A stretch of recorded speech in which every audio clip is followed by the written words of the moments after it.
ಸರಿ, ಎಲ್ಲಿದ್ವಿ ನಾವು? God has given brackets in subcircles of the heart region. They begin to get loose till they lose their identity and come to a standstill. No power of the brackets now remains. So remember, each of the brackets are the subcircles or the chakras. No power will remain because the power will be discharged into the consciousness. And we absorb that power of consciousness from the consciousness and we actually move to the next point. That's what happened. No power of the bracket now remains. You untie everything. This untying of certain things produces some result because it's a natural phenomenon that every action must bring about some result. The rays that you feel in the different corners of the subcircle all begin to disappear. The light which you feel by the amalgamation of matter and the real thing begins to fade till it disappears altogether.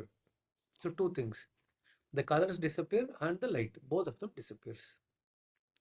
In other words, the entire heart region becomes very plain and simple. So the colors is gone, the light is gone, the energy is also gone. All the three is gone. If you want to just give a very simple example for that, a physical example, see, before the flower blooms, it's like a bud. Now you actually bring the bud to your nose and see whether you can actually smell anything. You cannot smell anything, right? Now, after the bud blossoms, you can start feeling some smell.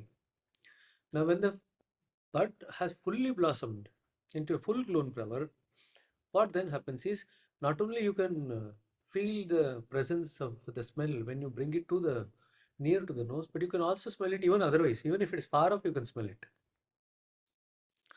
But then look at this. After some period of time, the smell disappears.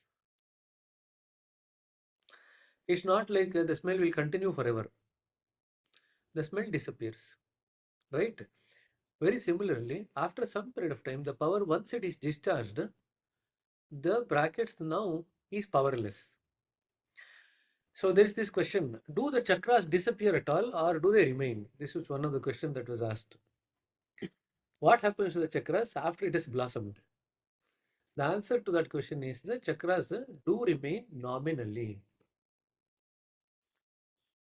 So there is a nominal presence, but it doesn't contain anything because the conditions and the energy, everything has been discharged into the consciousness. So it doesn't contain anything. It just is there nominally. Okay, that is what happens to the chakras in the end. The power is discharged, all the conditions in the chakra is discharged. So it is just there for the sake of form, but it has no content whatsoever. Okay, that is what he is talking about. So while the chakra blossoms, you see light, you see colors, you see various things. And then the power also gets discharged into the consciousness. Okay, because this is a discussion between Lalaji and Babuji in 1944 Whispers about what happens to the chakra. And our Gopal Krishna has now graduated from reading complete works to 1944 Whispers. He is graduated to the next level and he is hooked on to it. Every day he is reading 50 pages and I am surprised. So I hope that all of you will actually read the 1944 Whispers. It is a treasure. There's so many things that you can learn about spirituality which no other book in this world ever will give you.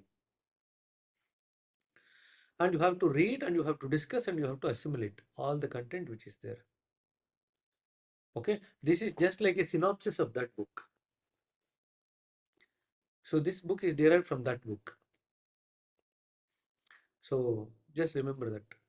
Okay, once you become preceptors, I would want all of you to purchase that 1944 Whispers, all the 4 volumes, and start reading it.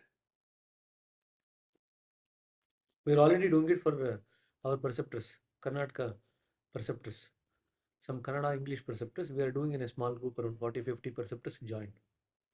So we are going through every 2-3 pages, we go through. And that's a very, very important learning, because you are actually going to the source of when some of these things that we are learning here actually came down for us to be able to benefit from it. And lot of nitty-gritties regarding how things work in the brighter world is also explained. So while you are here, you become familiar with that world also. So that once you go there, you are at home, at peace. Because you already know how it works, right? Even before you go to any other country, you purchase the travel pass, you purchase the take the house and rent, everything. You just go there and then you light around in the country because you are very familiar with that place. Likewise, you can be here but be familiar with that world also. Okay. So in other words, you are in this world also, that world also. And then you will sing like Rajkumar in Kavaratna Kalidasa. Ellellu nane, ellellu nane. I'm everywhere, I'm everywhere. Okay. Sudha sister, what are you writing so seriously?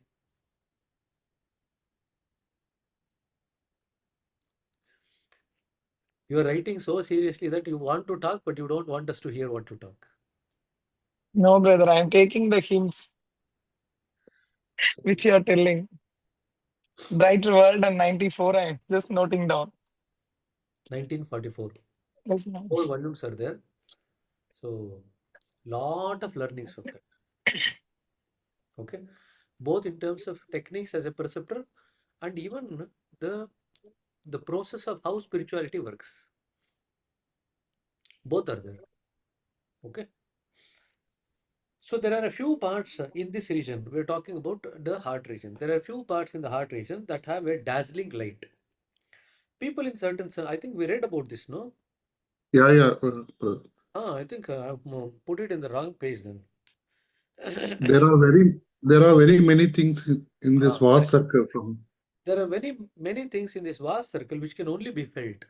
No words can express them. The various powers of nature reside here. Atri Rishi is playing his part here. He is not gone far above in this circle, although thousands of years have elapsed. Rishi Agastya has his working in this region only. They get command for the work from the personality who has crossed this region. Besides this, there are very many other rishis working in this very region. So Babaji goes on giving work to Atri Rishi, to Agastya Muni, and quite a few other rishis. So his job is to kind of delegate the work to different people. Okay. I open a secret of nature now. We worship Vishnu, thinking him as our God. I may disclose his strength today. He only keeps the different particles in order to keep up the creation. His circle of work is within this region, the heart region. So that's why he is the maintainer of creation. No god or devata can ever boast of crossing this circle. It is but for the human beings who has at his command the powers and means to do so, and thus his flight is far above that of the gods. It is really we who give them power by the force of our command.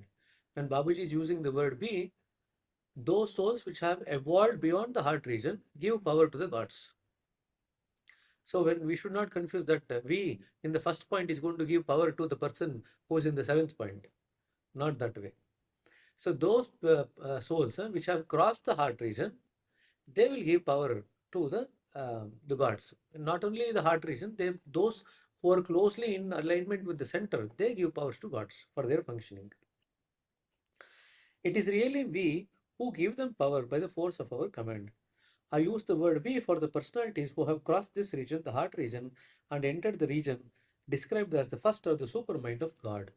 Now, I am using this for the personalities who have crossed even this region. Still, I am incorrect. I must say that it is for those who have gone far above the first mind of God. In other words, they are in alignment with the center, from where the fall is not possible. So, they are the special personalities. Okay. It is easy to cross the big region of heart by following the advice of one's master. But remember, a capable master can only be who has crossed all the regions far and above and has the power of transmission. Firm will is no doubt required on the part of the disciple. This thing is not really so difficult as it appears to be. Abhyasis adopt intricate methods for gaining the simple thing. That is the main difficulty in the way. So we have to keep the path simple. Now, Narada was at the lowest rung of the ladder leading up to this region. He played his tune, no doubt, with his veena in one corner of the heart region. He was only the catcher of the sound or the shabda felt in the heart. He was absorbed only in the inferior type of the sound produced in the heart. See, he is given three sentences about Narada. One, he is at the lowest rung of the ladder. Second, he is a catcher and absorber of the shabda, which is produced in the heart. And third one, he is catching the inferior type of the shabda, not even the superior type of the shabda. That means Narada is in this realm.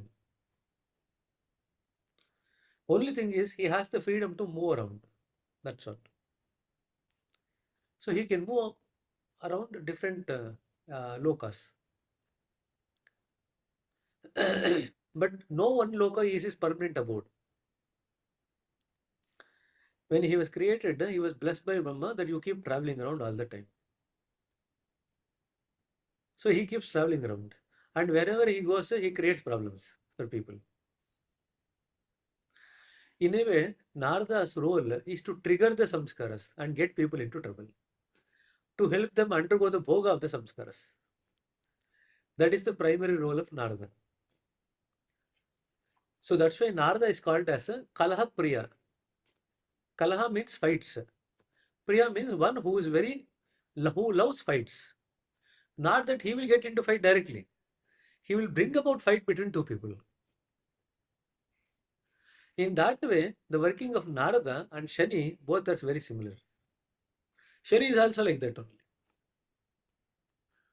He brings all the samskaras to bhoga.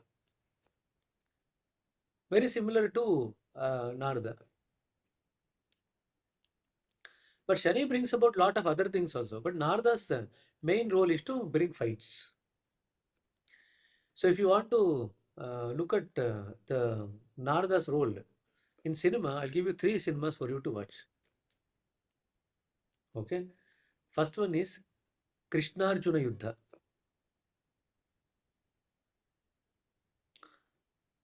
It's a nice movie. In Telugu also it's there. In Kannada also it is there. Okay. Second one is Bhimanjaniya Yuddha.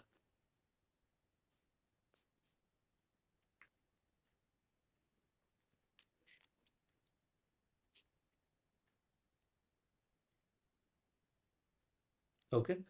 And the third one is Muruvare Vajragalu. All the 3 are there in Kannada. I think I'm pretty much sure that it is there in Telugu also. I'll not be surprised if it is there in Tamil also. So these 3 movies, you can easily see how Narada works.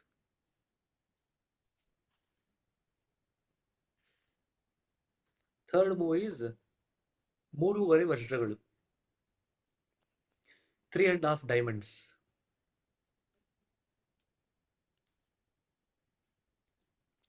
Okay. And the fourth one is Sri Krishna Satyabhama. You know, in that Narada asks Satyabhama to weigh. So Satyabhama, there is a story. I can't remember the full story exactly. So Sri Krishna is made to undergo Tulabhara. And Satyabhama is very proud of her wealth because her father has the Shamantak money, which gives gold 8 times every day. So she is very proud of her wealth. So Narada makes her give Krishna and take him back by weighing him in gold. Satyabhama falls into the trap. Satyabhama is very proud that she is the one who can love Krishna the most. She is very proud of her love. Satyabhama, if you look at it from our psychiatric perspective, she is very having borderline personality. Very, what do you say, intensely emotional. The love of Rukmini is very subtle. And she has Krishna in her heart. So she doesn't require the physical presence of Krishna for her to feel Krishna's love and for her love to be expressed to Krishna. So she is very, very subtle in her expression of love. She is evolved. But Satyabhama is like many human beings. They want to relate to God at a physical level. So Satyabhama's condition is that Krishna should not go to any other queen's palaces. He has to be with her only all the time. Physically. And anyway, to teach her a lesson, Narada creates this whole story. And then Satyabhama falls trap into this. And then, since Narada said you can get Krishna back by weighing him in gold, so she starts getting all the gold and say that she makes Krishna sit on one side of the balance, and she gets all the gold from her palace and puts on the other side. Now it doesn't even budge, even 1 millimeter. So entire wealth of the palace is put on the balance. It doesn't budge. Then Narada says, since you don't know how to get your Krishna back, Krishna is he is my servant now because he is with me. I am his master. He has to listen to whatever I have to say. So in front of Satyabhama, he makes Krishna dance around, run around, everything. So Satyabhama is very unhappy, very sad. What foolish things she did. Then Narada says, you don't know how to get your lord back. So if you are not able to buy him back, I am going to sell him in the market. Whoever can buy Krishna, let them buy. What is there? I want my money. I don't want Krishna. What shall I do with Krishna? I want my money. I will sell him in the market. So he takes him to the market. And everyone there in the market comes and hears this news. Very surprising news that Krishna is for sale. And then everyone gets to know all the things that happened. And they're all up in arms against Narada. How can you sell our Krishna in the way that you're doing? Then Krishna says, no, no, no. This was agreed upon by Satyabhama, so you are not supposed to intervene. Then from the market, Satyabhama is so proud, she doesn't go and ask help from Rukmini. It's against her ego to do it. Then Narada says, okay, now let's go to different parts of the city. And then while they are roaming around, some of them from the market goes and tells Rukmini about the fact that Krishna is being sold. Then Rukmini hears about it and then they check with Satyabhama, what did you do? Then Satyabhama says, oh, I never thought that Narada is going to deceive me like this. I thought, how much will Krishna weigh? 60 kilos, 70 kilos, 80 kilos. I thought I have enough and then I can buy my Krishna. What is there? Then they all come to Krishna. Then Narada tells Satyabhama that you have to go and request Rukmini to come and get Krishna back. Rukmini knows the secret, how to get him back. And now her ego is shattered. Satyabhama's ego is shattered. She has to go and help from that person. Said she never thought she'll ask in life any help in her life. So she goes and requests help from Rukmini. Then Rukmini comes and she just gets one small tulsi dhala. And then the moment she puts the tulsi dhala with all her devotion in it, it just goes up opposite. And Krishna is liberated. Then Satyabhama learns the lesson that you have to learn to relate to the Lord in the heart at the subtlest level rather than at the physical level. You cannot keep the Lord captive at a physical level just because we are attached to the physical body. And what is more important is not the material wealth, but the wealth of devotion. So this entire sequence is initiated by Narada. So there are a lot of older movies which you will actually enjoy to see the role of Narada. Narada is again one of Brahma Manasa Putra. He comes directly from the mind of Brahma. Okay, so he never undergoes any of these earthly related things. He has no taste of it. So if you ask Narada about Maya, he doesn't know because he's never experienced it. That comes directly from a Brahma's mind, Manasa Putra. So mind, he is the son from the mind of the Brahma. And he's always liberated. From birth only he's liberated. He never gets entangled in Maya. But then Brahma gives him a role that your job is to help get some of the samskars to fructification into bhoga for all the people. That is your job. Throughout your life, you will only do this. And he's given the freedom to travel around to all the lokas. But wherever he goes, it appears as if he brings about fights. But actually, what he's doing is that he brings about the conversion of the samskara into bhoga. So he's an aider of relieving the samskaras by bringing into bhoga. Although he appears to create fights between different people. That's the role of Narada. And see, where is Narada now? In the lowest ring of the Pindu Pradesh, catching the inferior type of the sound. The superior type of the sound here, between 6th and 10th point. That is where the superior sound is there. Between the 1 to 5 points, you have the lower type or the inferior type of sound. And Narada is catching that tune. Now, if you want to watch one more movie, I'll give you the name of the next movie to watch. It is Tyagaya, the story of Tyagaraja. So one of the one who wrote so many songs in Carnatic music, so many kirtanas. Okay, and Narada gives him his darshan and gives him a book that is from the Devaloka.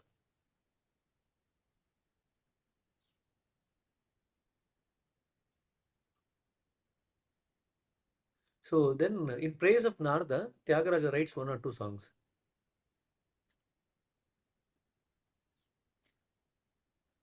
Shri Narada Gana, Sarasi Mruga Brunga Taranga. So there's one song. So see the movie. So Narada comes from Devaloka, he gets that book and then he hands it over to Tyagaraja. And then blesses Tyagaraja that once he has completed the penance in a certain way, then he will have the vision of his Lord, Rama. So Tyagaraja continues with his practices. Of course, if you look at Tyagaraja, then you will wonder, Arre, why did Tyagaraja struggle so much? In Sahajmarg, you don't do anything. You just sit quietly and close your eyes and sit for sittings. But Tyagaraja had to write Ramakoti for so many crore times before he gets the vision of Rama.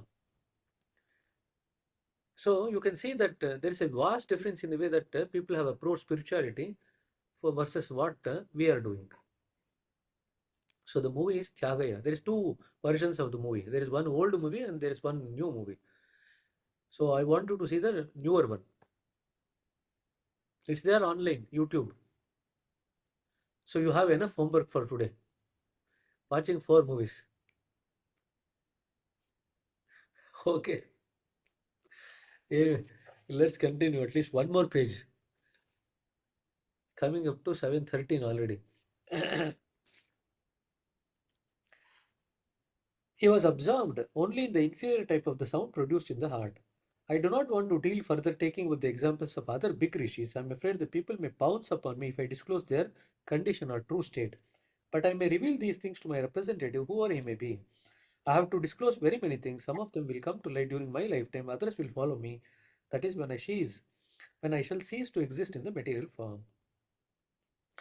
The heart region is extended almost from head to foot. All the creation of the Almighty is within this circle.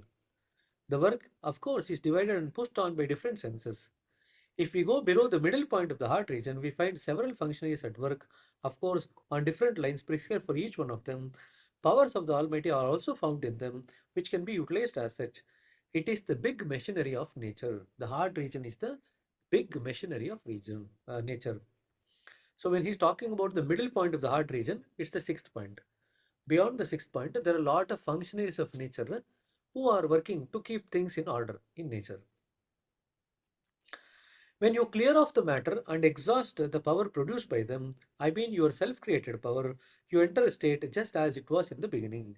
In other words, when you unite your knots, your own knots in this region, calmness prevails and becomes predominant. Everything that you will find there, originality is now there, looks calm and simple. Nothing of your own making now remains. Dots and particles. There are a lot of people who reported, I saw black dots or white dots after the meditation. So dots and particles, they all disappear. Twinkling light also now begins to fade till it now comes to nothing or zero. There is no heaviness now. The state, of course, is beyond conception for the soul, which has not yet come to the stand of reality found in it. The self has always been longing for its own realization. It is only possible when it becomes one with the center. Outward things, the coverings with regard to this region are now no more. Cosmic powers reside in this big region of the heart. That's why I said at the sixth and the seventh point, you see the Brahmanda Mandala, you see the cosmic powers. All the Devatas are there in the Brahmanda Mandala. Before crossing this region onto the real mind, you acquire many powers which are utilized in godly work.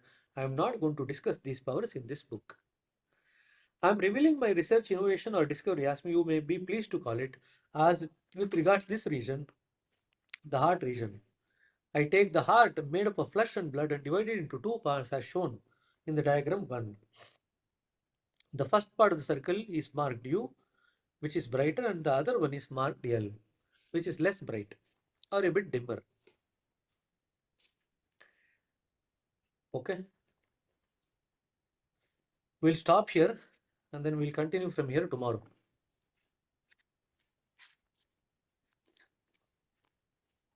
Any questions?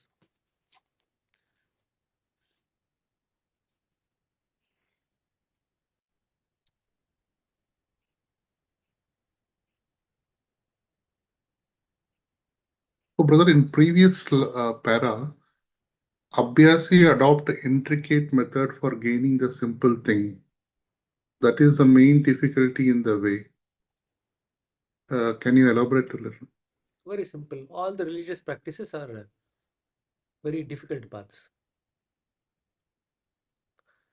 That's like, suppose something is lost in this room and I search the entire world, I will not find it. If I just search in this room, I'm likely to find it. Likewise, if you search for divinity in this entire world, you are unlikely to find it. If you just first search for divinity within your own heart here, you are likely to find it. We see all the Kalyanotsav, all those Utsav that we do know in your temple, all the rituals, how intricate they are, how tiring they are. Is it going to add any value in terms of our search for divinity? No. So we have made the search for divinity outside and we have made it more and more complicated. We have Jatra, we have Rathotsav, we have Kalyanotsav. If you go to a temple, you just look at the number of services that they offer. Except the one service where you should be made to look into yourself in the heart. Except that one service, they offer every other service. And for every other service, you have to pay for that.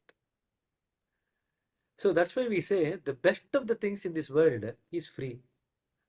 When you have to pay for something, you are actually paying for substandard thing. The best which is coming from nature is always free. Even likewise, meditation is always free. Spirituality is always free. In spirituality, material dakshina is not going to give you good spirituality. In spirituality, you have to give spiritual dakshina. So when we actually align to the master, what is the dakshina we give? We actually start working for him. That's it, the dakshina that you give. That is what you are all now getting prepared for. You are going to give the spiritual dakshina not in material form, but it has to be by actually working on behalf of the master with him. That is the dakshina that we give. So master says in the 44 whispers, if you prepare one person as master has prepared you, you have paid the debt of your master. If you prepare many people like you have not only paid the debt of your master, but also all the other sages before them, the Guru Parampara. So now, after you become preceptors, that is your job. How you have been prepared by master, you need to prepare at least one or more in order that you can repay the debt of the master. Okay? You cannot say that I'm going to give this or that. No. If master prepares one heart, if you prepare one heart like him, that means you have been able to manage to repay the debt of the master. Okay? Any other question?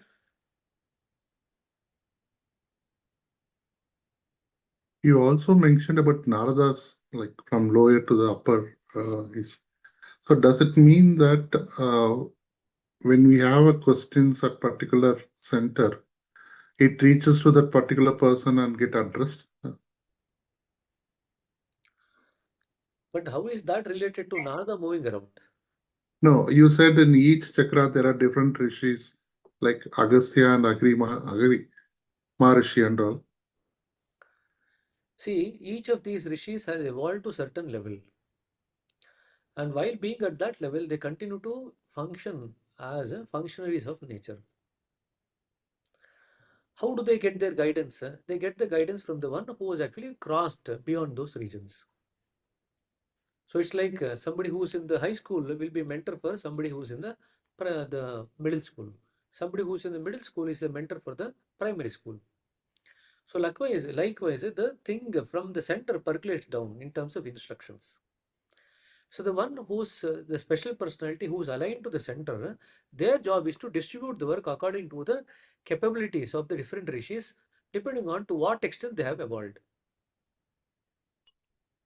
Okay, so they will keep distributing. Many of these things come in the 1944 whispers. Agastya intercommunicates with Babuji and then he gives him some work. There are many other sages who come in the 44 whispers. That's why I said you should be very eager to read the 44 whispers. Once you become preceptors, go through it once. It will be very interesting. Okay. Now it is not necessary that only that rishi in a particular point is going to answer your questions. Not necessary. Any other rishi who's beyond that also can answer. What is there?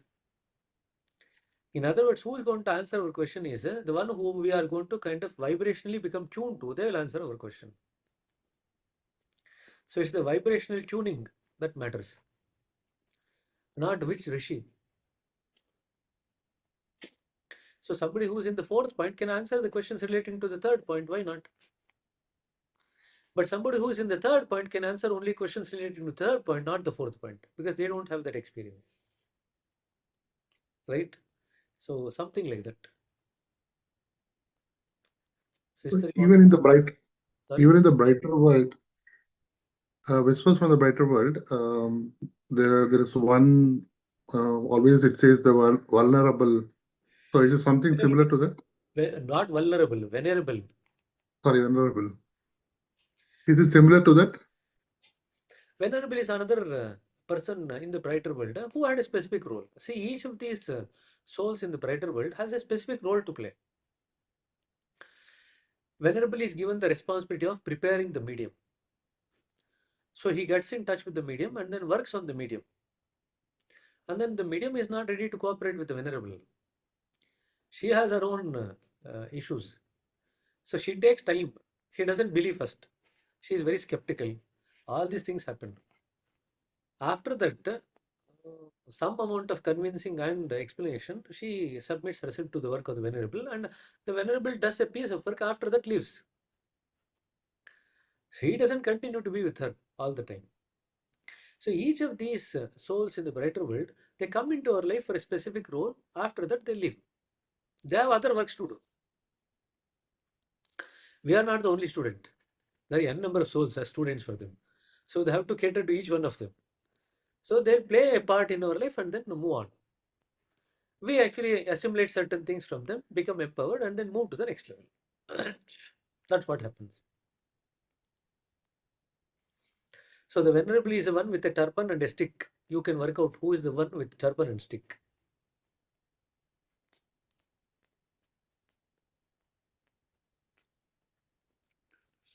Okay.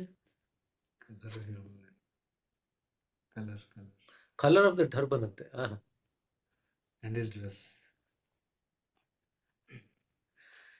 ಸರಿ ಹಾಗಾದ್ರೆ lord Vivekananda Lord. ಸರಿ workout ಮಾಡ್ರಿ. ವಿವೇಕಾನಂದ ಅಲ್ಲ, ಯಾಕಂದ್ರೆ Vivekananda direct ಆಗಿ ವಿವೇಕಾನಂದ ಅಂತಾನೆ ಬರ್ತಾರೆ.